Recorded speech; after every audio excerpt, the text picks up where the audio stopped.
ایک صاحب نے باقاعدہ ہماری صورتحال کا نوٹ لے کر مجھے عرض کیا کہ دیکھیے یہ صورتحال میں نے دارالعلوم میں پائی. میرے پاس سوائے سر جھکا دینے کے، ندامت کے ساتھ سر جھکا دینے کے، میرے پاس کوئی جواب نہیں تھا. لوہار پڑوسی جو تھا میرا، اس کا مقام مجھ سے اعلیٰ قرار پایا. جس صاحب نے خواب دیکھا تھا ان کو جستجو ہوئی کہ بھئی دیکھیں یہ برابر میں پڑوسی لوہار تھا، وہ کیا اس کے اندر کیا خصوصیت تھی. تو وہ تلاش کر کے گئے تو ان کی بیوہ موجود تھی. لہذا یہاں دارالعلوم میں رہتے وقت میں تمام جتنے طلباء ہیں، اپنے قدیم ہوں یا جدید، میں ان سب کا خیر مقدم کرتا ہوں، ان کو اہلاً و سہلاً کہتا ہوں، اور ان کے لیے دعا گو بھی ہوں کہ اللہ تبارک و تعالی ان کو صحیح نیت اور صحیح عمل کے ساتھ یہاں تعلیم حاصل کرنے کی توفیق عطا فرمائے.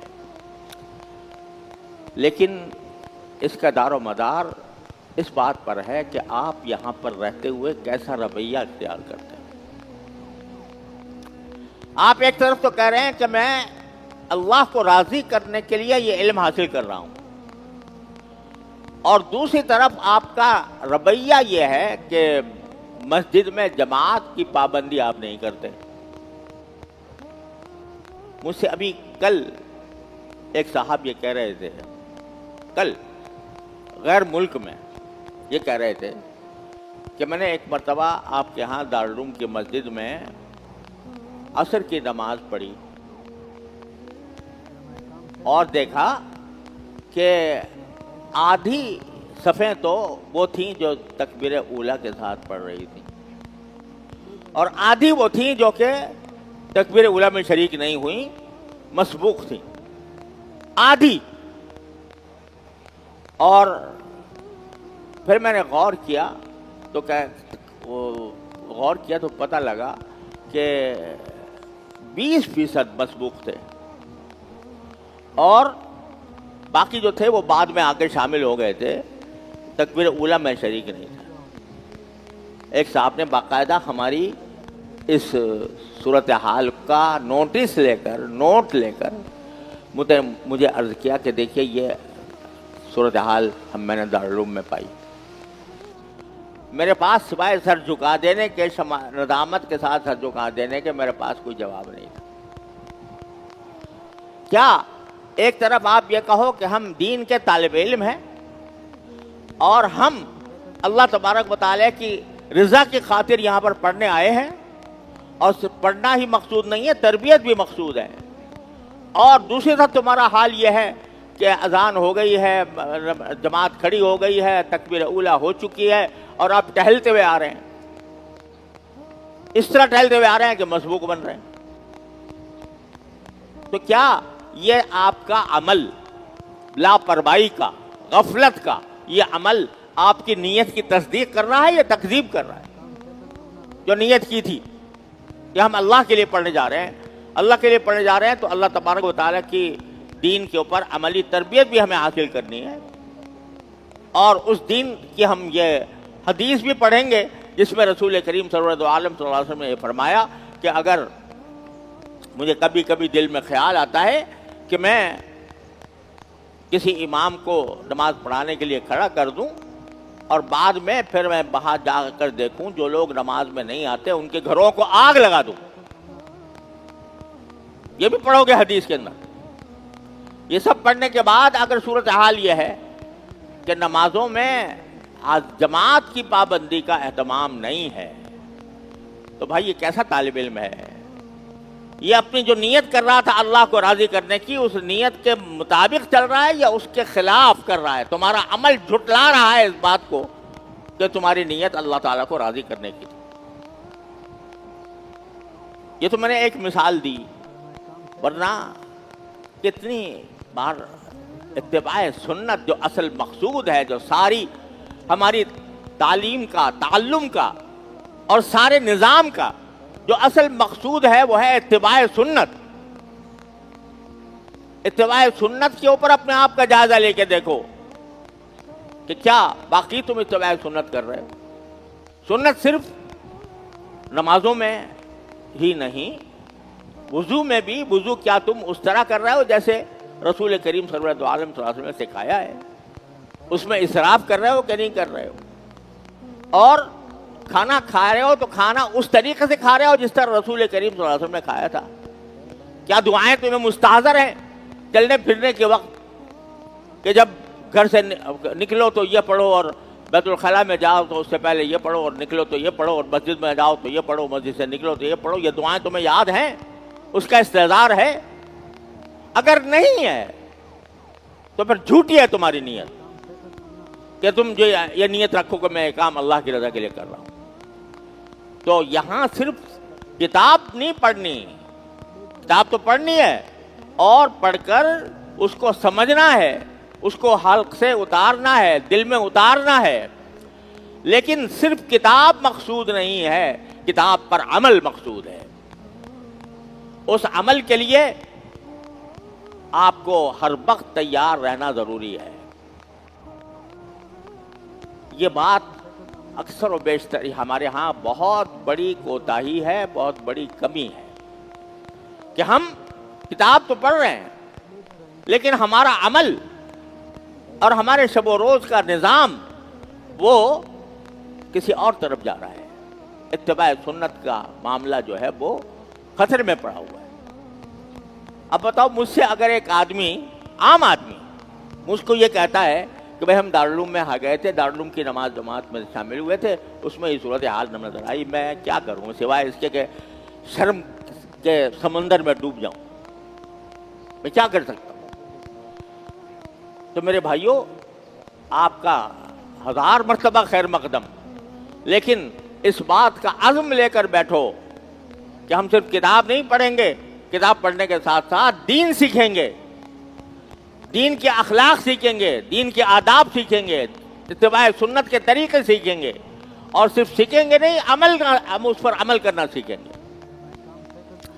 اور میری حضرات اساتذہ کرام سے بھی یہ گزارش ہے کہ وہ طلباء کی اس حیثیت سے نگرانی بھی کریں، شفقت کے ساتھ، محبت کے ساتھ۔ الحمدللہ کرتے ہیں، لیکن اس کو مزید اہتمام کے ساتھ کیا جائے۔ ابھی عجیب بات ہے کہ ہمیں دارالاقامہ کے اندر ایک شخص کی ڈیوٹی لگانی پڑے کہ جب نماز کا وقت آیا تو وہ طلباء کو نکالے نماز کے لیے۔ یعنی کوئی آدمی ڈیوٹی لگانے، یہ ایسی چیز ہے جس پر کسی کی ڈیوٹی لگائی جائے کہ تمہیں نکال کے مسجد میں لائے؟ یہ ایسا کام ہے؟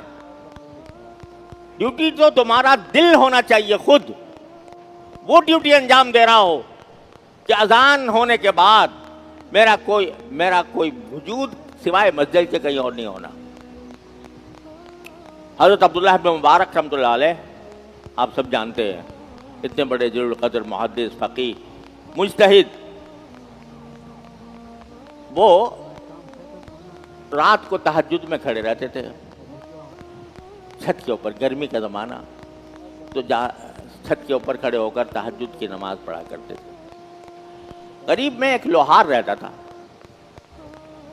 وہ اپنی بیوی سے کہتا تھا کہ دیکھو اللہ تعالیٰ نے ان کو معاش کے معاملے سے بے غم کر دیا ہے، تو یہ ان کو دن بھر کوئی معاش کے لیے محنت نہیں کرنی پڑتی، تو یہ رات کو کھڑے رہتے ہیں۔ اگر ہمیں بھی ایسا، مجھے بھی ہوتا ایسا موقع کہ میں دن بھر میں مجبور ہوتا ہوں کہ لوہا پیٹتا ہوں، تو مجھے اگر کوئی ایسی موقع ہوتا کہ میں بھی رات کو تہجد پڑھ لیا کرتا۔ حسرت کا اظہار کیا۔ تو حضرت عبداللہ بن مبارک کی وفات ہو گئی، اس لوہار کا بھی انتقال ہو گیا۔ کسی نے حضرت عبداللہ بن مبارک کو خواب میں دیکھا اور پوچھا کہ حضرت آپ کے ساتھ کیا معاملہ ہوا؟ حضرت عبداللہ بن مبارک نے فرمایا کہ الحمدللہ اللہ تعالیٰ نے بڑے انعامات سے نوازا، بہت بڑی نعمت عطا فرمائی، بہت میرا اعلیٰ مقام اللہ تعالیٰ نے مجھے عطا فرمایا، لیکن مجھے وہ اعلیٰ مقام نہ مل سکا جو میرے ایک پڑوسی لوہار پڑوسی کو ملا۔ لوہار پڑوسی جو تھا میرا، اس کا مقام مجھ سے اعلیٰ قرار پایا۔ جس صاحب نے خواب دیکھا تھا ان کو جستجو ہوئی کہ بھئی دیکھیں یہ برابر میں پڑوسی لوہار تھا، وہ کیا، اس کے اندر کیا خصوصیت تھی؟ تو وہ تلاش کر کے گئے تو ان کی بیوہ موجود تھی. بیوہ سے پوچھا کہ بھئی یہ بتاؤ کہ تو آپ کا جو شوہر تھا اس میں اندر کیا خاص بات تھی کہ اللہ نے اس کو عبداللہ بن مبارک سے بھی اونچا مقام دے دیا؟ وہ کوئی زیادہ کچھ نفلیں پڑھتا تھا کیا صورت تھی؟ اس نے کہا جی نفلیں تو نہیں پڑھتا تھا زیادہ، وہ رات کو عبداللہ بن مبارک کھڑے ہو کے نفلیں پڑھ رہے ہوتے تھے، وہ حسرت کا اظہار کرتا تھا کہ میں نہیں پڑھ سکتا. البتہ ایک بات اس کی تھی کہ جب وہ لوہا پیٹ رہا ہوتا تھا اور اذان کی آواز آ جاتی تو اس نے اگر ہاتھ میں لوہا پکڑا ہوا ہے، لوہے کا وہ کیا ہوتا ہے ہتھوڑا، وہ پکڑا ہوا ہے اور پکڑ کر ضرب مارنی ہے لوہے کے اوپر، تو اگر اس نے پکڑا ہوا ہے اذان کی آواز آ گئی تو پھر وہ یہ گوارا نہیں کرتا تھا کہ وہ ایک ضرب بھی مار لے، بلکہ اس ہتھوڑے کو پیچھے پھینک دیتا تھا اور نماز کی طرف چل پڑتا. اس چیز نے اس لوہار کو عبداللہ بن مبارک سے زیادہ اونچا مقام عطا فرما دیا.